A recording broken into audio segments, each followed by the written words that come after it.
Hello everyone and welcome to BrickCats. My channel is for anyone who enjoys custom LEGO creations, likes saving money, and or those looking to get into custom building.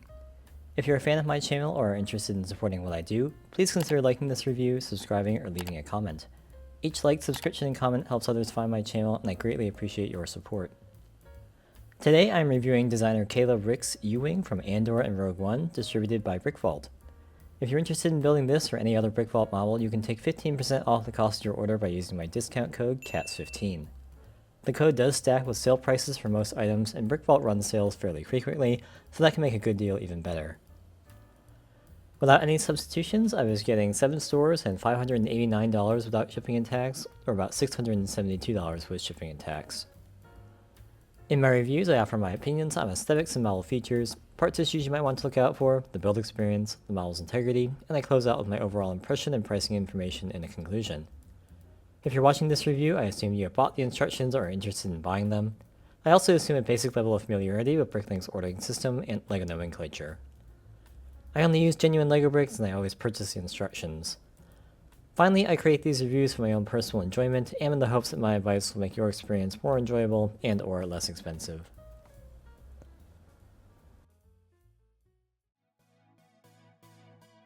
This is the second U-Wing by this designer to be distributed by BrickVault, and this is less of an upgrade and more of a complete remake.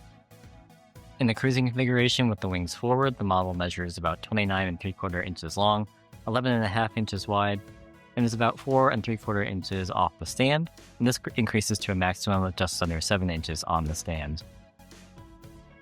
With the wings extended in flight mode, the model dimensions are about 27 inches long, 49.5 inches wide, and again 4.75 inches off the stand. You can't really have this model on the stand with the wings extended just because they're not stable enough. And this U-Wing only comes in what I'll call the white variant, which is the one Cassian Andor flies in the Andor series and in the beginning of the Rogue One movie before it crashes on Periadu. Unfortunately, it's not possible to make a loose quadrant version with the building techniques the designer utilizes until a fair number of elements get recolors, specifically the road sign piece used extensively on the wings. The wings are my favorite part of this model, mostly because of the construction methods, but aesthetically the designer nailed the shape and managed to include a small greebling strip along the edge. They swing back and forth reasonably well. They clip in place in the forward position so you can swish the model without having them flop around. There is a vertical clip connection, so you have to lift up on the wings to release them. This does feel a little odd, but the wings are large enough such that the pieces aren't popping loose or flexing in uncomfortable ways, especially towards the pivot point. With the wings in the forward position, they do sag a little bit, but you can get away without using the wing supports if you aren't using the stands.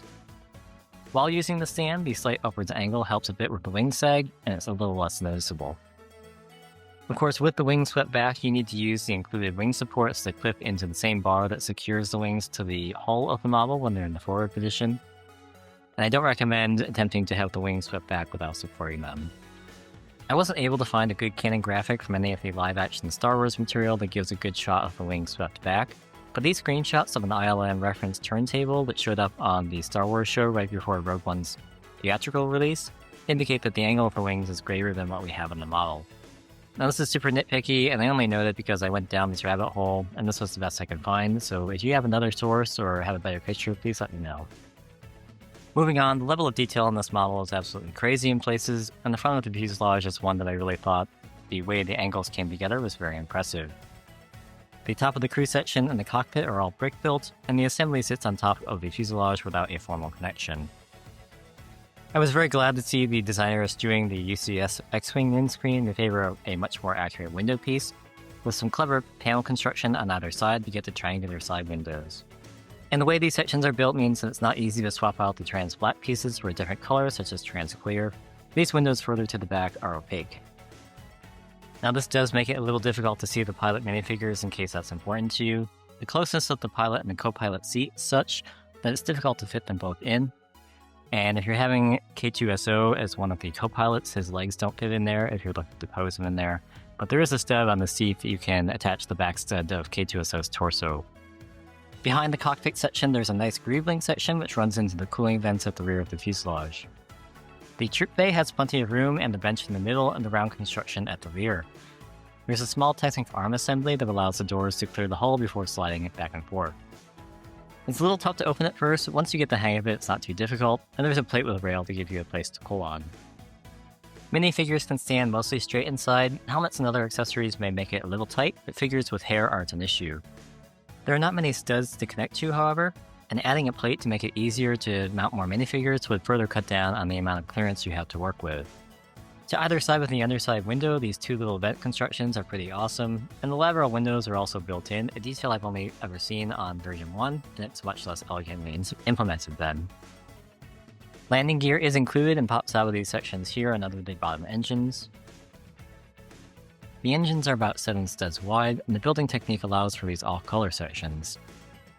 I really like how this ring of vented tiles came out. It looks a lot better than the previous U-Wing and makes use of the newish plate round 1x1 with clip-on bottom.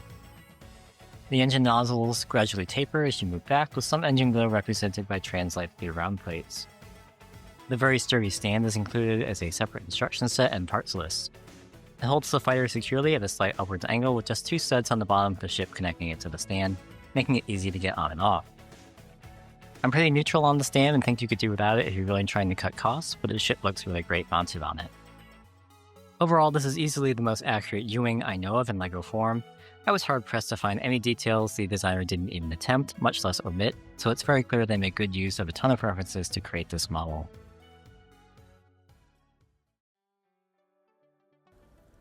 This is a large model requiring 494 elements and 4,778 pieces for the ship and the stand.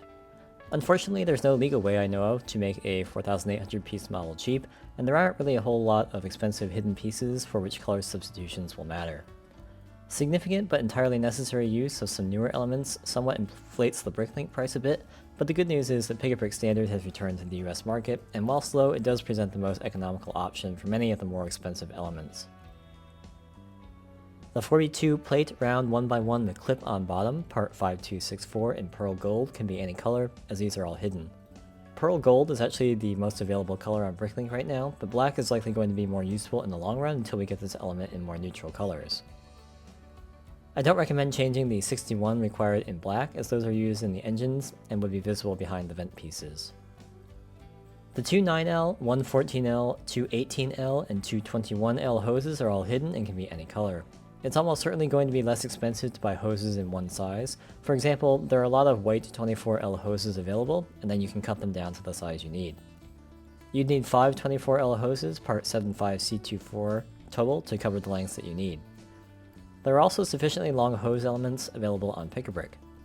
For my pricing research, I specified 5 24L hoses. The two 4L flex tubes, one each in steps 1456 and 1609, are not in the parts list. However, the parts list calls for two 8L hoses, part 75C08, but there is only one required in the 8L length in step 1853. I assume the second hose is intended to be cut in two for these two steps, but this is never specified explicitly in the instructions. You don't need to change anything here, just be prepared to cut one of them in half for these two steps. For some reason, there are two of the old-style Technic pin with long friction ridges, part 4459 in black. These should be changed to the standard Technic pins with short friction ridges, part 2780. The last part for which there is reasonable substitutions and is also a little expensive in the specified color are the 16 brick modified 1x2 by 1 2/3 with studs on side and ends in dark bluish gray, part 67329. These are used in the engines and are stubbornly expensive in dark bluish gray for whatever reason. These can be any color as they're completely hidden. One element that is a little difficult to find is the minifigure weapon with stud and two bars at 90 degrees, part 50018D in flat silver. You need 18 of these. It only comes in pearl dark gray and flat silver. Either color will work, so you could consider changing this element's color to not applicable. This element is also part of a tools pack, part 50018. You could try adding 18 with the pack and removing this element along with the 2 minifigure weapon bar on front, stud on back, part 50018C, since that's also included in the pack. The pack will definitely be more expensive overall, but you may save big on the number of stores. So if cost is important to you, do some experimentation to see what gets you the best results. Unfortunately, the pack is not available on Pick-a-Brick. And speaking of Pick-a-Brick, I use the Brick Hunter extension to check the entire parts list against the Pick-a-Brick inventory. I do have an affiliate link down below that gives me a small percentage of the value of your purchase, so thank you in advance if you choose to use it. Pick-a-Brick orders over $35 ship for free, and if you spend more than $14 in the bestseller or standard categories, the handling fees are waived. I'll go over those results in the conclusion.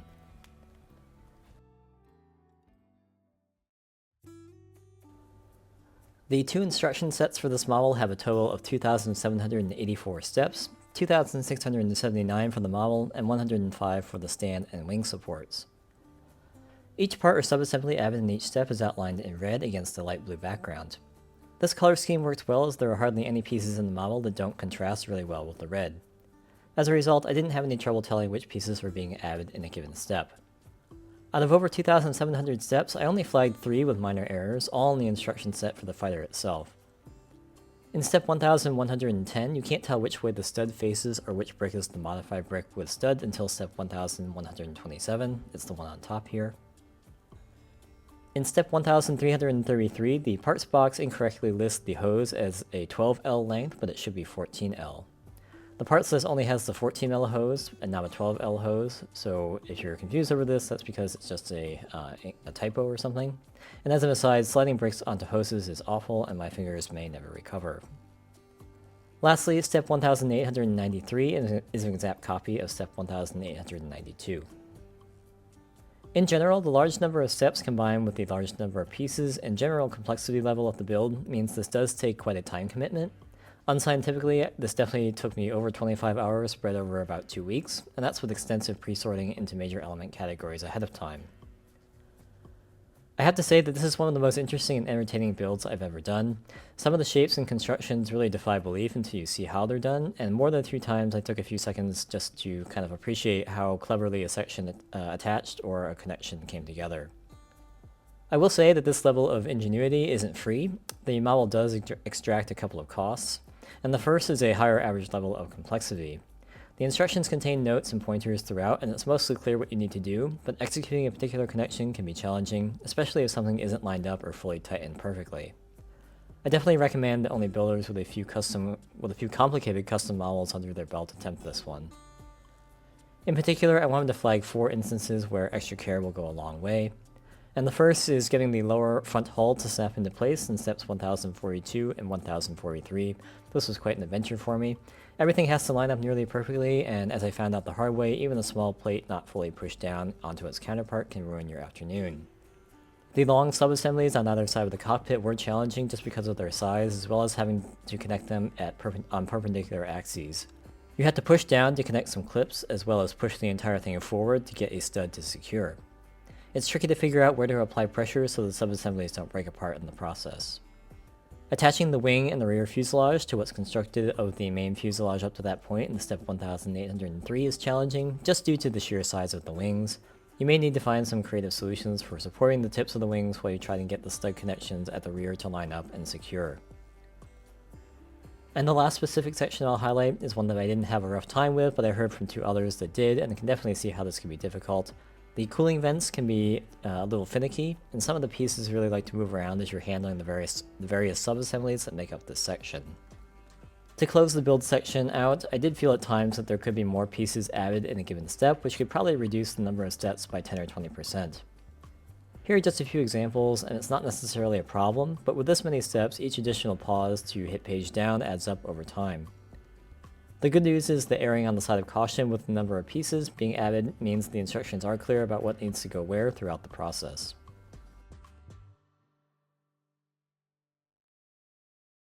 As you've gotten a sense for so far, this is quite a large model, and while you can swish it, this generally does require 2 hands.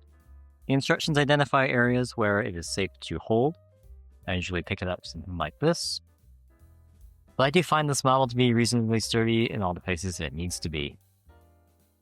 And since this model is so large, it also is fairly hefty, and that makes squishing it a little bit more difficult than others, but probably can't hear it, but there's really nothing jiggling around in here or anything like that, so it is fairly solid. There are only 2 sections I've noticed come loose or pop off a little bit more than I'd like, which I actually find very impressive given how complex this model is and how some of the connection methods work. And the first is the vent section right by the doors here. This isn't the most secure connection in general, and unfortunately it's also kind of a pain to put back together if it comes loose, so I'd steer clear of handling around here if at all possible. And then these little filler sub-assemblies that cover some of the gaps near the engines have also come off. These are pretty easy to replace, so not a huge deal there. The cockpit comes off and goes back on without any major problems for me. Sometimes these rear slope pieces get a little caught, but you can just wiggle those into place. And while the canopy is off, these little sections here on either side of the two minifigures, they are a little bit loose and not too big of a deal.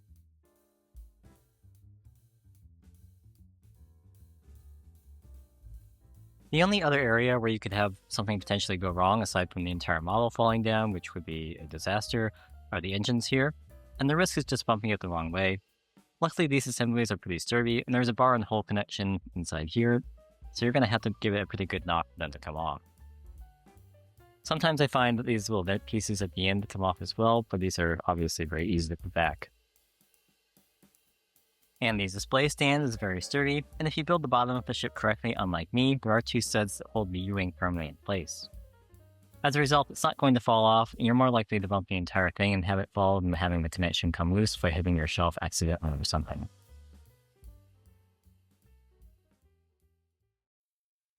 If you're looking for the best looking LEGO U-wing available, then you've definitely found it. This is a highly impressive model that includes every relevant detail nearly perfectly, and fits right in with the rest of the Rebel starfighters. This is a clear upgrade over the previous version in nearly every regard, the one exception being it is significantly larger, so if display space is at a premium, you might want to take that into account. Like I said in the introduction, without any substitutions, I was getting 7 stores and $589 without shipping and tax, or about $672 with shipping and tax. With my substitutions, I was still getting 7 stores, but the price decreased to about $530 without shipping and tax, or about $616 with shipping and tax. And then using my substitutions and going full pick-a-brick, my pick-a-brick total was about $501, and that includes tax but not shipping and handling because I met the minimums in both the bestseller and standard categories. The remaining elements I had to get from Bricklink would have cost me about $30 with shipping and tax from 3 stores. That's about $50 with shipping and tax, for a total of about $551. That's about $121 less than where we started. As usual for large models, I do think there are some opportunities for further efficiencies, especially with some of the more common elements that you can sometimes find on Bricklink very cheap, such as the 1x1 or 1x2 plates, for example. Instructions for this model cost $39.99 from BrickVault's web store. There will be a link to where you can buy those in the description below, and remember you can use the discount code CATS15 for 15% off if you haven't already used it. BrickVault runs sales fairly frequently, so keep an eye out for one of those if you're on the fence. My code does work even on sale items, and it's one-time use per email. Thanks as always for watching my review of Caleb Rick's U-wing. If you built the model, you have something to share that I left out, or have a question about something I didn't cover, please leave your thoughts below in the comments. I'm very conscious that subscribers are earned and not deserved, so if you enjoy my content and want to see more, consider subscribing, leave the video a like or a comment, or follow me on Instagram if you haven't already. Thank you, and I hope to see you back next time.